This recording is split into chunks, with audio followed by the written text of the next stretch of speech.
På Råsunda i Stockholm skulle Ungarn for anden gang på 5 dage op imod en skandinavisk modstander.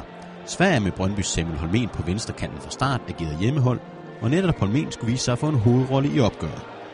Selvom det regnede kraftigt i Stockholm, forhindrede det ikke første halvleg i at være en sand ørkenvandring. Så vi hopper direkte til anden, hvor der endelig kom lidt gang i de blågule. 10 minutter efter pausen tager de føringen. Målscorer Kim Källström. Den offensive midtbanespiller fra franske Lyon hætter flot kuglen i kassen i en situation, hvor den ungarske målmand heller ikke ser alt for godt ud. Minutter senere indtog Samuel Holmén den store scene. Brøndby-profilen er hurtigst i tanke og handling og fordobler køligt den svenske føring. 2-0. I store dele af kampen var Ungarn det bedste hold, men effektivitet var ikke varemærket hos de hvidklædte. De kunne ikke score med fødderne eller hovedet, så 2 minutter ind i overtiden valgte de en lidt mere alternativ løsning. Rudolf bruger brystet og reducerer til 1-2, men for sent. Sekunder senere fløjter kampens tyske dommer opgøret af.